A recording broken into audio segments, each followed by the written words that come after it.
Welcome to Coaching for Creatives with Kirsten. My name is Kirsti Call. I'm a therapist-trained life coach and a children's book author. Together, we'll get the drama out of our lives and onto the page. Let's get started. You are listening to Episode 17, When Your Feelings Are Hurt. As creatives, we are very vulnerable. We put our hearts into our work, and then that work goes out into the world. Other people then read our books or look at our art or our paintings, and in the book world, they have the opportunity to review us. Here are a few reviews I've gotten for my books. For Cold Turkey, bizarre. The cow with his wrapped daughter hanging out? Just so strange. This happens to be one of my very favorite spreads in Cold Turkey. For Cow Says Meow, I liked the idea of the book and the illustrations. I didn't like the wordplay so much. Wordplay is actually one of my very favorite parts of writing picture books. For Smarty Ants, well done. However, I don't really like it. Whoa, pretty harsh, right? For Mutilda's Bad Mood. Mutilda's abrupt mood change reeks of bipolar disorder. Perhaps she should seek out professional help rather than offering it. This one actually made me laugh. And honestly, I was excited to get a review from someone I don't know personally. The Big Scream and The Raindrop Who Couldn't Fall don't have enough ratings to have any bad reviews. Again, spoiler alert, when your only reviews come from friends and family, it's unlikely you'll have any bad ones. These sorts of negative reviews can wreck us. And when the professional reviews come out, we cross our fingers and just hope that Kirkus will at least be civil. I know many people who avoid reading the reviews of their books altogether. I have to admit, today was the first time I've read any reviews for actually 2 or 3 of my books. So let's talk about why our feelings get hurt. There's this study done from a lecture series. The lecture series is Understanding the Mysteries of Human Behavior. And they have a portion of it called Physical and Psychological Pain, the Case of Hurt Feelings. They say, when a person's feelings are hurt, the area of the brain responsible for the affective component of pain is activated. That is, they experience the psychological distress of pain. They did some neuroimaging studies where researchers scanned people's brains, and they focused on how a person reacts to the unpleasant experience of being rejected. That's kind of what a bad review is, right? A sort of rejection of the words we've so carefully crafted. Results showed that the same area involved in the affective component of physical pain is also activated when someone is rejected. Neuroscientists used an MRI and they examined the brain activity after rejection. So the participant had to lie in the scanner and play a computer game with the controller in their hand. And in the game, the participant threw a ball to 2 other players who were in another room. After a little bit, the other players stopped passing the ball to the person participating in the study and just threw it to each other. The brain was activated in the regions for physical and psychological pain. The same 2 regions are also activated when people look at photos conveying social rejection, when they watch videos of disapproving faces. So we know that hurt feelings activate the physical pain centers in our brains. It makes sense that hurt feelings hurt so much. I have a very empowering thought about this. Thoughts create our feelings. This is something I say in every single podcast. Thoughts create our feelings. Brooke Castillo puts it so well. Nobody can hurt your feelings but you. I know this sounds very strange, so let me explain. Someone says something like, I hate your book. If it's your spouse, that's going to hurt. If it's someone you don't know, it's going to hurt less and maybe not at all. The key is what you're making those words mean. If you read a review that says, I'm not a fan of wordplay, and your book is chock full of wordplay, you can feel bad about it and think, my book is terrible. Why did I put so much wordplay in? I should have written it differently. Or you can think to yourself, clearly my book is not the right book for that particular person. If they don't like wordplay, my book can have the best wordplay in the world, and that person will still not like the book. So what we make things mean is critical.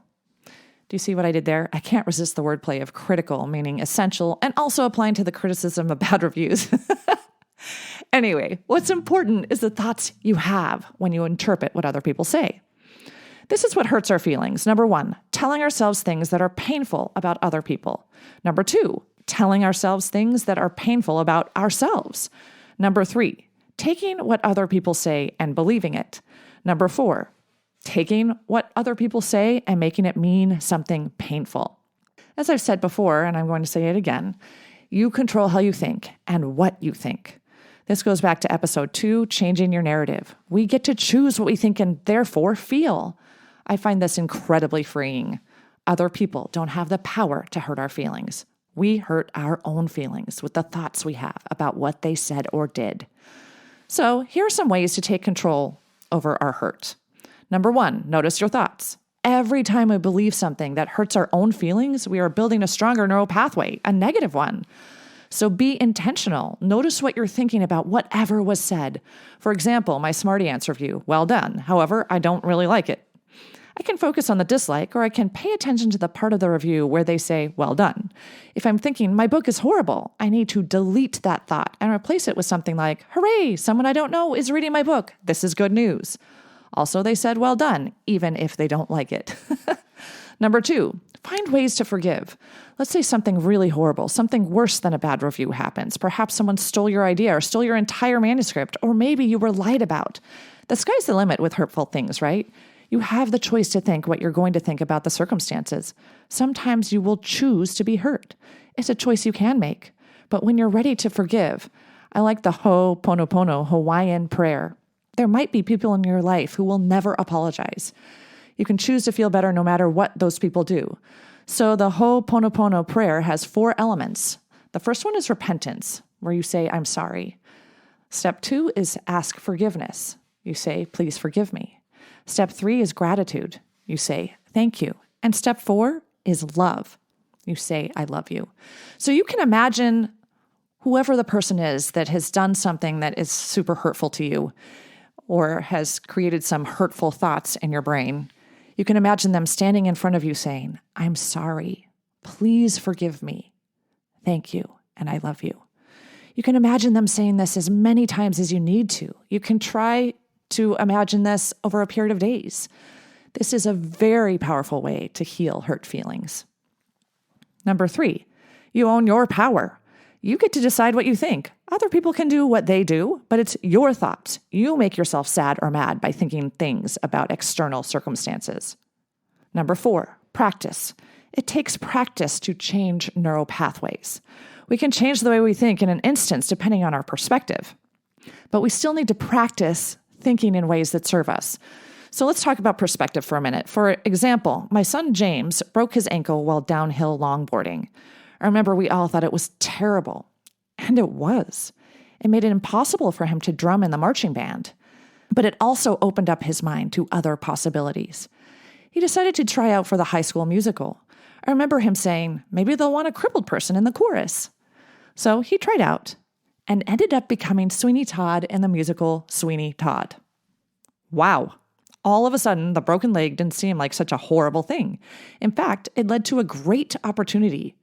Our perspectives changed in an instant. But even if our perspectives change, we still need to notice what's going on with our thoughts and practice building neural pathways that serve us. So, as your feelings get hurt, and they will because we are human beings and that's how our brains are wired, remember, you are hurting your own feelings. Pay attention to your thoughts. Be dauntless as you delete those thoughts that don't serve you. Forgive as needed. You don't have to feel anything you don't want to feel. You are worthy and you are worth it. Go forth empowered. Until next time, keep smiling. If you like what you've heard, check out my Get Yourself Unstuck program. Go to KirstenCall.com. That's KirstineCall.com and schedule a free consultation today. Coaching for Creatives is produced by Kirsten Call. Music and audio engineering by James Call.